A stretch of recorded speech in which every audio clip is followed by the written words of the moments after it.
সকলকে শুভ রাস পূর্ণিমার অনেক শুভেচ্ছা। এই রাস পূর্ণিমা আসলে না মনে কেন জানি একটা আনন্দ লাগে, আর মনে হয় আমি কোচবিহারে জন্ম হয়ে অনেক গর্বিত। কারণ এই রাস পূর্ণিমা আসলে আমাদের মদনমোহন মন্দির সেজে ওঠে এবং লোকের ঢলাঢল নামে উত্তর থেকে দক্ষিণ কে না চেনে আমাদের কোচবিহারের ঐতিহ্যবাহী রাসমেলা। তার আজ শুভ উদ্বোধন হয়ে গেল এবং সাধারণ পাবলিকের জন্য খুলেই গেল। খোলার পরে যে ভিড়টা তোমরা দেখাইলাম তোমাদেরকে, আর এই যে জিনিসগুলো যে তোমরা দেখতে পাচ্ছ, এই জিনিসগুলো দেখার জন্য আমরা 1 বছর ওয়েট করে থাকি। আর সবই কিন্তু লোকের হাতে তৈরি করা।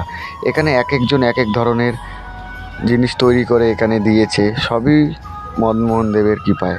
আর এই ঠাকুর আমাদের কিন্তু আবেগ। ছোটোর থেকে দেখে যাচ্ছি আমাদের মদনমোহন দেব এবং মদনমোহন মন্দির ছোটোর থেকে দেখে যাচ্ছি, আর সেই মদনমোহন মন্দির রাসমেলা আসলে কত সুন্দর সেজে ওঠে। এই ছোট্ট বার্তাটা যদি ভালো লাগে তাহলে ইউটিউবে সাবস্ক্রাইব এবং ফেসবুকে ফলো করে আমার পাশে থেকো। টাটা।